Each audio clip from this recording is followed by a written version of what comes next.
Hello, everyone. Good evening. Welcome to this live session. Today, we are looking at the IDM model. It is the first part of looking at the IDM model. So, something interesting, as I mentioned during the last live, the team started working on the IDM model a bit later in the week than we were planning for. But very interestingly, there is some progress. Today, I hope we will have some of them join us today to share a little bit of how it's been going. Well, I do have some idea how it's been going, but it would be nice to hear from them.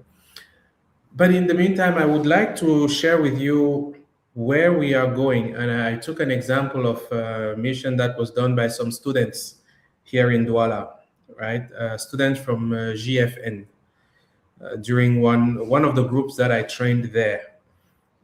Very interesting. And there's one part that I want to sort of modify here for you to get a sense of how the technical budgets work, in particular the mass budget and the power budget. I told you last time about what we are trying to do, what information we're trying to get when we are modeling the spacecraft using IDM CIC. At the very basic level, we're trying to answer two easy questions, or simple questions, not necessarily easy to answer. How heavy will the satellite be? How much power will it consume? Right. So, giving it again a few minutes, a few seconds. If you're just joining us now, we are busy with our first part of the IDM model series. Ideally, we will have two parts, right? And we're supposed to complete it in 2 weeks. We had some delays this week. Mostly because of a lot of unforeseen activities that really slow down the calendar a little bit. We'll try to catch up very late, but we will be able to catch up a bit more. Okay, we have Amadi in the waiting room, which we're going to let him in to say hello and exchange a little bit with him. I hope your camera works. Your microphone does work. It shows connected, so fantastic. Again, if you are just joining us, we are continuing our series of live spacecraft design and space mission design. We are busy with Pocket Cube. We said last week that we are going to focus on the SAT-1B model. That is the template we're using, mostly driven by the fact that we want compatibility with the TinyGS community. And we do believe that this is the best approach to get that compatibility. The designs have been made available online for everyone, and we are using those as a template to work with. Today, we are starting with the IDM model, the first part of the IDM model. And as much as we really kicked off later in the week due to some unforeseen circumstances, we do have some progress. Specifically, the modeling of the different PCBs, from the PCBs made available by FOSSA Systems, which we imported in the depends on the battery of tools that one can use or them imported to generate 3D files that we can then use in the IDM model. This is one of the beauties of having things that already exist. But otherwise, we'd have had to construct those, right? Which is not difficult at all. Of course, you can learn how to construct those. Again, like I say, training on how to use these tools is available for free for any member. Just become a member and then you will have access. I think Ruth is joining us. She will definitely sort out the connection for the microphone, and it will be possible for her to also participate in the live. I'm quite glad that we will have more guests today. So before we dive in, I'm going to leave this screen on, and I will invite Amadi to say hello to everyone. Amadi, is that okay with you? I don't see I don't see a camera, but well, hopefully the microphone works. There you go. Yes. Hello. Hello everyone. Do you hear me? Good evening. How are you doing? I'm doing fine, and you? Good, thank you. I can Uh, understand you're in a bit of a noisy environment, but yes, I'm well, in my environment. That's why. thank you for joining us today. Thank you for joining us Yeah. today. It's going to be today. We're going to be focusing on the IDM model, as you can see. Oh yeah, late. That's some of our teammates saying that they are now leaving the office, so I'm just saying bye to them. You know what? Let me also just have Ruth, so we have us a party over here. There you go. Hi, Ruth. Hi, sir. Hi, Amadi. Hi, everybody online. How are you doing? Very fine, sir. Thank you very much. Well, it's a good thing you guys are here. Maybe we dive in together right away. As you can see, Ruth, I have put on an example that was done by a group of students at GFN here in Douala who worked on, this was from a 3U model, right? This was for a 3U model that they put together. Some parts were constructed, others came from the CubeSat library that was made available. But what I want to describe here is when you build an IDM model, what are you actually looking for? And I'm going to dive in there. But just before that, I would like to give the floor to Amadi just to share, because they met Eshet last week, and they also met Ruth. They would have met Alisa, but her connection didn't work out. But so let them meet you today, Amadi. The idea is to share a little bit your name, your background, your specialty, where your country, the country you come from, so that people can understand also those who are participating in this space mission. So, hello everyone. My Over to name you, is. Amadi, if you can. Yes, this is my cam. So, hello everyone. Do you hear me? Um, Yeah. I'm currently at the university, so that's why I'm dressed like that. So, my name is Amani Danyoko. I'm a software engineer, a engineering student in Mali. I'm in Connectivity is not best. can you repeat? No, I'm saying that the connectivity is not the best, but I think it's starting to be stable. Okay, I think now we can try. Yes, do you hear me? But we've seen your we've seen you, and you know, say hi. But maybe for the sake of connectivity, if you can cut your camera, maybe we get a better result, and then you can introduce yourself. Yes. So my name is Amadi Danyoko. I'm from Mali. Good. So listening. It's all. From Mali. tell us a bit more about what you how can I say your background. Hamadi from Mali. You study engineering. Are you still studying? Are you working? What is your interest? No, I mean your specialty. So I'm studying computer and software engineering. In my specialty, I focus a lot on robotics, I did a lot of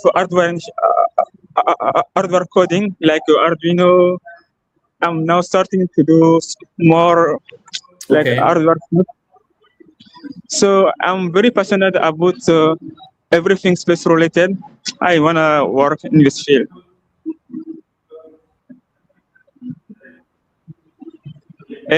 Is your connection good now? Beautiful. I think you can. I hope. Yes, it's much better now. It's much better now. Yes. I suspect that well, the people watching us don't know what is going on in the different groups, no? But so they don't know that you're in there and that you and Tala from Senegal are interested in working on the flight software here. The interesting thing is that in the files that I shared with the group, you actually have the software that was written for FOSSASAT-1B, so you can dive in there with Tala and have fun, see what was written there. But it's going to be interesting to have you on board. The interesting part also will be to analyze this code for power efficiency, right? Because it has to run, it will consume some power, it will need some resources, so it needs to be efficiently written so that it can be power efficient. But you can run through it and do some analysis and see first functionally if it works, and then if you can make it better, because why not? We have the opportunity to try to make it better, to be more power efficient. So thank you for coming on board. Thank you very much for this initiative. I'm so glad. I'm so glad to be part of this. Yes, go ahead. I'm listening. I said I'm so glad to be part of it. No, thank you for joining. It's an honor for me. I'm very galvanized with this. So Ruth, you have already started working on the IDM model. Yes, sir. Do you want to say a bit of how it's been going?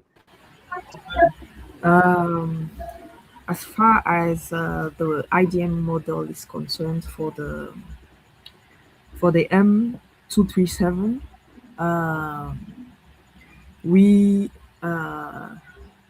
went in for the dimensions of the FOSSASAT-1B, which the FOSSASAT is based on 5 centimeters by 5 centimeters by 5 centimeters. It's just a pocket cube, and those are the dimensions we are using right now to size the M237. So right now we are working on the structure, and there are a few things which need to be done, like importing the various parts. We are it, and we hope that by the end of this session we'll be able to visualize everything and present some concrete model. It is true. I was saying earlier to those listening that how the week has been busy, particularly on my side. It was not supposed to be like this at the beginning of the week. So eventually we got a bit late. We started a bit late, but we will catch up. We'll catch up, and on the second session on the IDM model, the idea is to complete. It's not difficult. Everything is there, so we'll complete it during the week and share it with everybody in the second session next week. It's great to have you and Amadi here. So I'm now going to describe a little bit what the story is about with an IDM model. Let me see if I can zoom this. Ooh, is it doing what I'm hoping it will do? Just for visibility. Okay. All right. So as you know very well, Ruth, because you've completed already the training on IDM CIC. Amadi, I hope you started already, and I hope you do complete it also quickly so you catch up on what we're doing. It's not difficult. And look, you all your friends at university, you can call them to join and learn. It's there. They just need to become members and also benefit from all of this, right? So here we are looking at an example, and I took an example that students did because this is closer to what we're trying to do. We've been training different groups of students. There's one particular group that worked on a fantastic space mission, and I think I've been doing this for years. So far, that is the best mission students have come up with during the certification exam, right? Because NMD certifications are delivered upon passing an exam. And man, that was a beautiful mission. That particular group, that particular cohort was performing missions in groups. And what I told them is, well, what you're going to do, you will identify a problem, but not just pick a problem like this. You need to justify that this problem can best be solved by sending an instrument to space, and then propose the instrument to send to space, and design the mission and the spacecraft supposed to accomplish this mission, and provide for me the IDM model and the SIMU-CIC model so that we can run a simulation to actually see how your mission performs. And it was a beautiful thing because they came up with a mission that was about saving lives in the Mediterranean. Those who try to do illegal, to get illegally into Europe in these small boats and end up dying in the Mediterranean, they thought a nanosatellite mission could actually help to reduce the death there. And I went through the presentation, I listened, and it was actually quite spot on. Fantastic space mission. I will eventually bring that back to light because this is actually something that should be done, in my humble opinion. This mission should be, and it's not an expensive mission also. So you see what comes out of these things. It's really beautiful. Here we're looking at the data relay space mission. Not too complicated mission. I think it has a camera on it. There you go.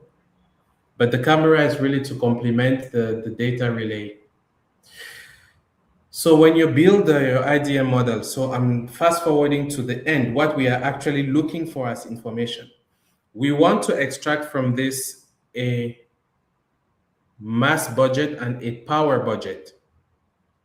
Last week, we spoke about what it is, the mass budget and power budget. It's essentially how heavy will the satellite be and what does each subsystem contribute to this mass? How much power will the satellite consume and what does each mode contribute to this power consumption? We spoke about different modes. What is the satellite doing? Is the satellite off? Is the satellite on? Is it detumbling? Are the instruments on? Are the instruments off? Is it in the safe mode? Is it in survival mode? And so on and so forth. And here, I take this example. There you go. To share, I'm going to show you the system power mode and the mass budget, the system power budget and the mass budget here, and describe it a little bit for us to get an understanding of what this is about. Let's start here. So this satellite has a few modes. It can be on survival mode, it can be detumbling. Detumbling is what happens when the satellite is released into orbit, and it's the process of gaining control of its attitude. Because as it is released into its orbit, it really has a random attitude. It falls out and it just goes in any random direction. It's just. But if you need this satellite to have a certain attitude, maybe to point an instrument in a certain direction for its space mission, you need to gain control of that attitude, and that is detumbling. Is the process whereby you gain control of the attitude of the satellite. Transmission means the satellite is transmitting information, and acquisition could mean a number of things depending on the space mission. I'm trying to let Hamadi back in. There you go. Welcome back, Hamadi.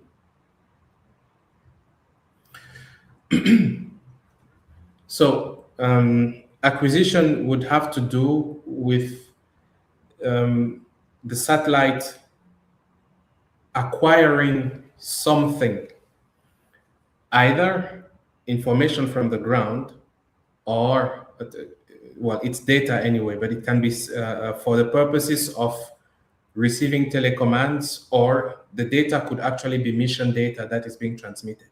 It really depends, but in any case, the satellite is receiving. It's on receive, and we'll see here. So on survival mode, we have here the different modes, and this is sort of the sum of what is this satellite doing? What are the things this satellite can do? And this is the list. Not much. It can be on survival mode, but this is generally when something goes wrong, and there's some mode where you get the satellite to switch on, and that's the mode from which you want to go back to any nominal other mode. Detumbling, this happens once in the space mission, or typically it happens once, or maybe if something else happens where you lose attitude control, and then it starts having a random mode. It's hardly random. You can actually predict what it might have as attitude, but typically it's at the beginning of the mission. You gain control of the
Hello. Apologies. It seems we had some connectivity issues, but I believe we are back. And I'm going to share exactly where we were. There you go. So we're back. Apologies for the connectivity issues. These things happen. As I was saying, the detumbling mode typically happens at the beginning of the space mission, and that is when you're acquiring. And you have each subsystem and what it is doing during these modes. Transmission, the satellite is transmitting information to the ground in this particular mission. And acquisition, the satellite is receiving information from the ground or acquiring images. It could be acquiring images. But this is really generic. I'm trying to leave it open now.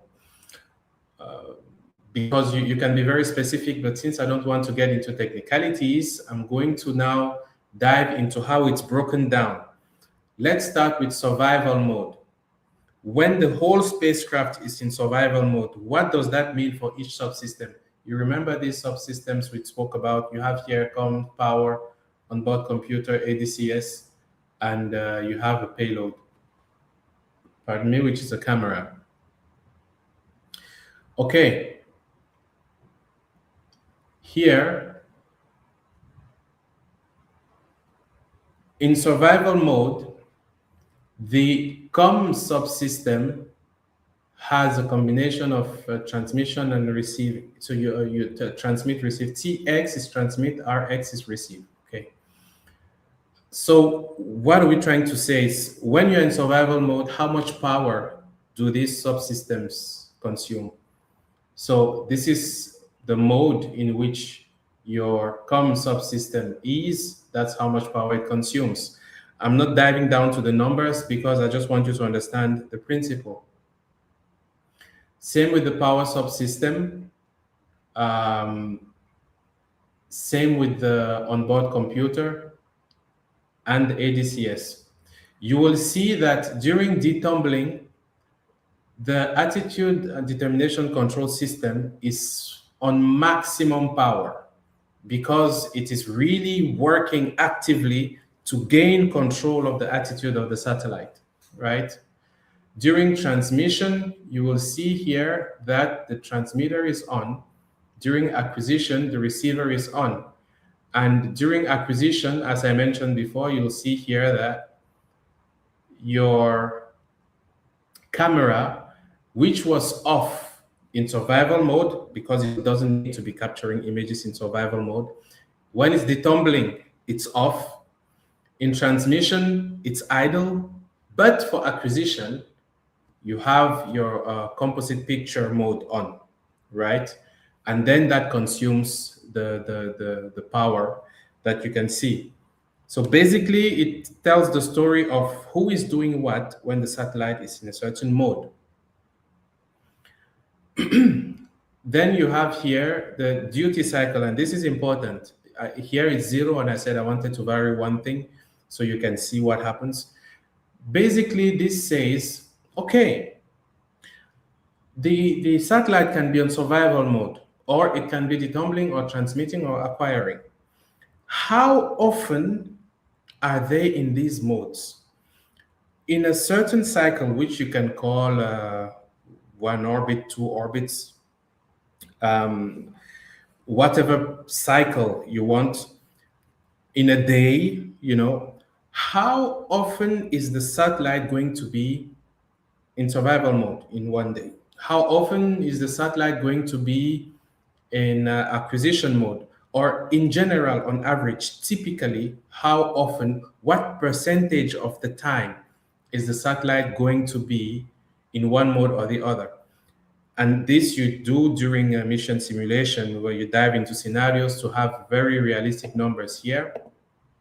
But let's just guess, right? Let's guess that for its entire mission, typically, this satellite is transmitting 30% of the time. I put here 30, yeah. That gives you, computes for you an average, right? Where you have here, I'll go down to the bottom directly, which is the total power, including system margins, because you always have to take into account system margins. You see, you have the unit here, watt, and 1.6, 1.62, blah, blah, blah. Let's suppose we have acquisition. After all, there is a camera. And let's say that this satellite will be So the camera will be on, capturing images, let's say 20% of the time. So 20% of the time, goodness me, you can see that the average power has increased.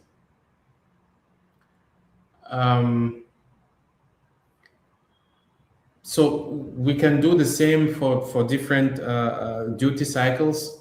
But again, I want you to understand what is the idea here. And it is really when you're simulating your mission that you have a good understanding of how often each subsystem is active during the mission. And you have here a good estimate of the duty cycle percentage. And with that, you get a good understanding of what's the average power. But understand that you have to look at the maximum power consumption for any mode and make sure your satellite can deliver that power consumption for at least one cycle of that mode. Very important, detumbling mode, you should be able to provide 8.56 or 75 watts for as long as it takes to detumble. Sometimes it is cut down in small chunks where you activate, you deactivate, activate, deactivate, depending on how you design, where you want your battery to be able to recharge at some point, and then you carry on, and then you recharge at some point. So all of these are sorted out when you're working out the different mission scenarios. Same with survival modes. When you do some worst case scenarios, and then you need to make sure that these maximum values, when you design your power subsystem, you make sure you can actually make that much power available for that period of time. So this is one of the things that IDM CIC allows you to determine when you build your IDM model. The other thing that it allows you to determine is the mass budget. How heavy is the satellite? And you can see here, there is a split of each subsystem and their mass, with and without margin. Typically, you're going to add an error margin that reflects your level of confidence in that particular value. 20% error margin means that based on your knowledge of the existing, you are not so confident that the mass of the system of the subsystem will be exactly what you say it will be. You put in your very, very best estimate based on your knowledge, but if it hasn't been done before, you're going to go for a 20% margin. But your expertise says your number can be trusted, and then you give 20%. If you're reusing a subsystem, you can go for a low margin, like 5%. It's just so that you get an idea what informs this error margin. It has to do with how confident are we that this is the mass. If I'm buying a subsystem and I know this is the mass of the subsystem because I have it in my hand and it's weighed and that's the mass, I will still leave a 5% error margin. But this 5% basically says, I know this subsystem. I know it. I know this is what it is worth in terms of mass, right? But if you see 20%, at least as well, it's typical values also. Then you can say, okay, you know enough to estimate the mass, but you don't have the thing in your hand. You haven't weighed it. So you put the big error margin, like 20%. Then you look at I'll look again at the very bottom here, total wet mass, including all margins. Now, what is wet mass? What is dry mass? Some satellites have propellant, and it is generally liquid. So what you would have is your dry mass, so mass without propellant, wet mass with propellant. Knowing that the propellant typically is for orbit correction or for orbit maneuvers. And this wet mass is going to drop because each time you do a maneuver, you lose propellant mass and then you lose wet mass. Eventually, you stay only with dry mass when you run out of propellant, and then from that point on, you can't do any more maneuvers. And typically, when missions are designed with those, they also design it so that if you run out of propellant, you're basically towards, if not at the end of your mission. So in this particular case, this was with all margins a 3.27 kilo satellite. So typically, when you look at what you are allocated as mass, around about 5 kilos. If you're looking at a 3U, you want to end up with all margins below 5 kilos, right? Which is the case here. So fantastic. If it is not the case, you go back to the drawing board and do it better, right? So this is an example from a group at GFN. Next week, we should be presenting to you now our mission IDM model with its power budget and its mass budget. All right. Ruth, I know that this particular session you needed to hear, and I'm happy that you got to hear it live. How does it sound? Thank you, sir. Yeah. Thank you for watching.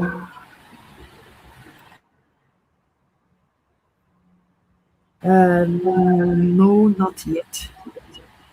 Okay, but you get it now. I know you've seen this, and you had now to understand a little bit more how to make sense of these tables. Yes, sir. Yeah. Okay, so this is what the story is about. It is much simpler for our mission. So all these different modes you will define when you are adding the different subsystems. And we'll also go through the process of determining the different duty cycles so that by the time we're done, we have what our elder, Dr. Amino, was saying we should do. We should look at the analysis and see if we need to be concerned with any problem with temperature, thermal analysis. So typically, since it's very comms oriented, yes, the frequencies are not so high, but depending on how often these instruments are on, sometimes you may need to sort out your thermal design. I don't think we will have such a problem, but it is worth analyzing. Okay, Amadi has left us probably some connectivity issues. I think this is a wrap for today, and we will be doing a full-on presentation of our IDM model, including how it looks like on IDM View next week. And then from there, we're going to now look at the full-on mission simulation and dive into the documentation so that we can produce a report on our analysis. There are other aspects that are implicated, which we're going to cover. Not all of them will feature in our live presentations, but they will be taken into account. We have all the tools for it. The training is available for who wants to have it for free. Just become a member and then you have access to all of it. All right. Do you have any comments you want to share, something you want to say before we say goodbye, Ruth? This session was quite eye-opening. I think these modes weren't mentioned during the last models of the drone and the ZaCubeSat. So it's quite eye-opening for us to see how this group of students succeeded in coming up with these modes and understanding the behavior of the satellite during launch and maybe orbit stabilization. Yeah. Yeah, we're going to this is important because it will help us to dive into the data budget. When we're looking at the orbit design, we look at the data budget, and data budget is very interesting. As you have here, mass budget, how much power, how heavy is the satellite going to be? um, Power budget, how much power will it consume? Data budget has to do with how much data is transported during this mission. So you get to understand how much you need to store, um, how what data rate you need to go for if you're going to transmit it, and what you need to do to transmit your data. Data budget comes hand in hand with the link budget, and the link budget basically tells you what you need to do to actually have a link to make sure you always have contact with the satellite. The bottom line of the link budget is this is what I need to do so that I can always be in contact with my satellite when I need to contact it, right? The data budget is I need to make sure the data I need to transmit will be transmitted in the volumes I need it to be transmitted and at the time when I need it to be transmitted. There is a leak here asking what are the modalities to become a member. Just you see the WhatsApp number scrolling down there. Just send us a WhatsApp. We'll sort you out, no problem. Just drop a WhatsApp over there, sort it out, and share with all your mates and friends who may be interested. The more the merrier. We need hands. We need a lot of people who understand how to design a spacecraft and a space mission in our beloved continent.